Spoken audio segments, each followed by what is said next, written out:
the medic who fought a war without a weapon. Desmond Doss was not your average hero. He would become a Medal of Honor recipient, the United States of America's highest and most prestigious military award, as a combat medic who saved many of his comrades' lives in battle without firing a single shot, because he didn't take a weapon into combat because of his religious beliefs. Desmond Doss was born in 1919 in the state of Virginia and was raised as a strict Seventh-day Adventist, a Christian denomination that believed that Saturday was the Sabbath and that the second coming of Jesus Christ was imminent. They also believed strongly in nonviolence and a healthy diet, based typically on a vegetarian diet. Doss had been raised with a strict belief in the Bible, and when it came to the Ten Commandments, he took them to be the core values of how to lead his life. When World War II started, he was conflicted as he believed the war was a just one, but he felt that to kill another human being under any circumstance was wrong. He was already employed as a joiner at Newport News Naval Shipyard, but nevertheless he joined the United States Army on April 1, 1942. He could have requested a deferment, but he wanted to do his patriotic duty. He was assigned to an infantry unit, the 77th Division, and presumed that his classification as a conscientious objector would not require him to carry a weapon. For Doss, one commandment of the Bible stuck with him the most: "Thou shalt not kill." He wondered why he was assigned as a rifleman and not in a medical role. His commanding officer tried to pressure Doss into carrying a weapon, as they thought he would be more of a liability than an asset in combat, but Doss refused. Interestingly, even for medics, which Doss would later become, it was common practice at the time to carry either an M1911A1 pistol or M1 carbine for self-defense purposes. The rules go that a medic under the Geneva Convention is not forbidden from carrying a weapon, but if a medic fires his weapon, he stops being classed as a medic, and therefore can be legitimately fired upon by the enemy. The regimental chaplain, Captain Stanley, would soon understand Doss's protests and helped him transfer from rifleman to medical training. To make matters worse, his fellow soldiers mocked his religious beliefs. When he was reading the Bible daily and strictly observing the Seventh-day Adventist tradition of attending church every Saturday, Doss continuously requested to be allowed to have Saturdays off rather than Sundays in order to follow his Adventist beliefs that Saturday was to be observed as the Sabbath. In the end, Captain Stanley took this up with divisional headquarters, and it was decided that Adventist soldiers would have Saturdays off, just as the other men had Sunday off. This in fact made Doss even more unpopular than ever with his fellow soldiers, as he was seen to have it easy. As he had Saturdays off, none were on base on Sundays to see him pull extra duties to make up for this. One of the squad's other soldiers summed up the company's feeling about him and his Saturdays off, complaining, "You get more passes than the general." As Doss was a strict vegetarian at a time when it was unusual, it meant that the rest of the unit viewed Doss with such distrust and hostility that one man in his unit even warned him ominously, "When we go into combat, Doss, you're not coming back alive. I'm going to shoot you myself." Doss eventually became an Army combat medic, saying, "While others are taking life, I will be saving it." The turning point for Doss and his relationship with his company came with their first 25-mile march with full field pack and rifle, something they were expected to achieve in 8 hours.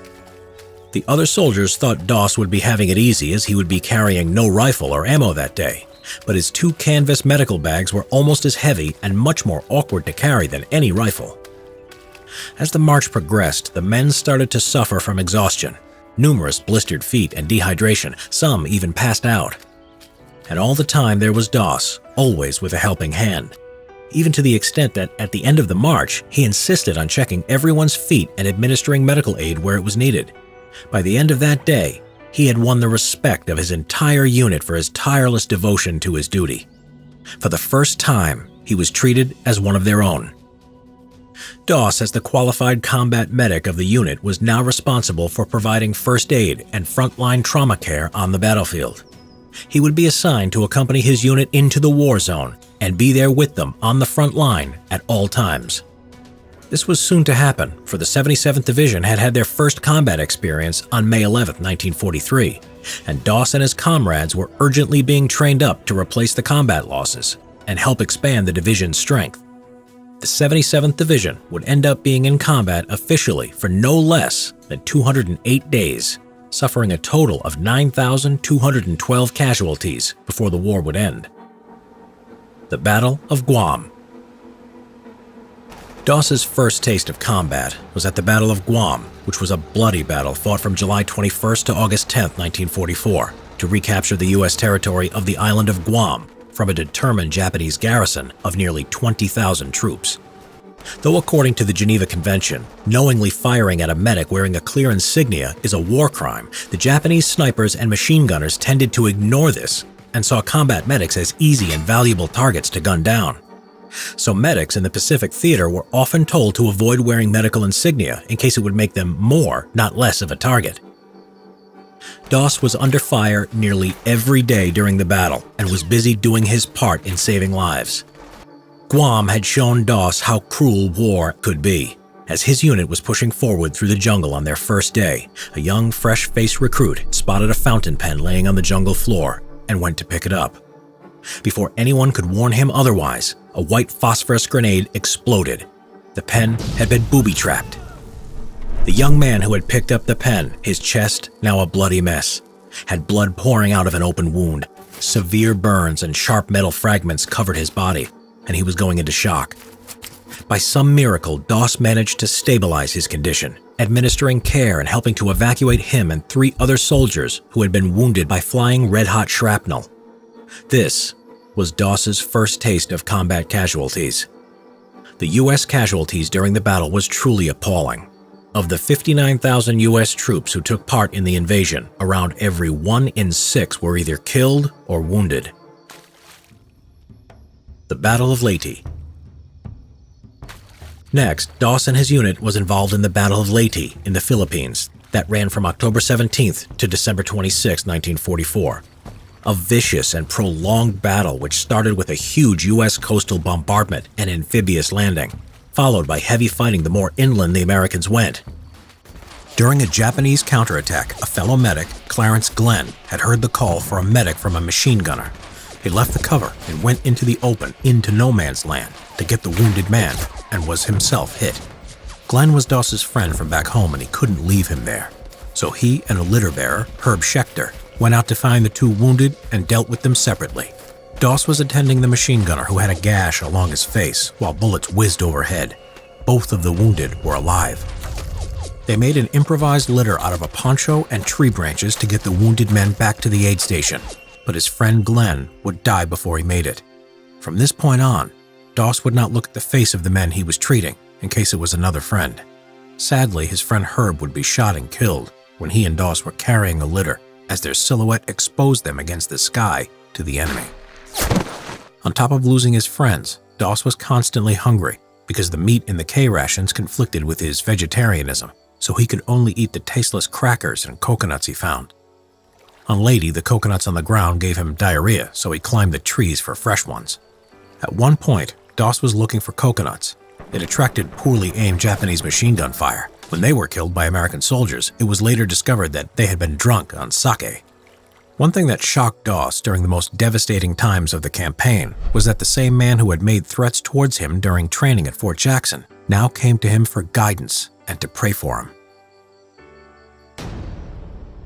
The Battle of Okinawa.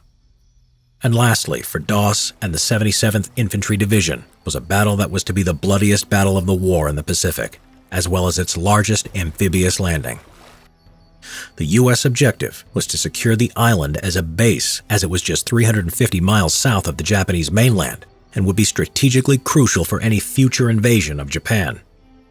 The battle started on April 1st, 1945, exactly 3 years to the day that Doss first enlisted in the Army, and the battle was to last 81 days. Doss was assigned to the 1st Battalion as their combat medic. On April 29, 1945, the 77th Division was given the task of assaulting on a 400-foot-high cliff called the Maida Escarpment. This was nicknamed by the Americans as Hacksaw Ridge. Before they climbed the cargo net, Doss said a prayer for his comrades.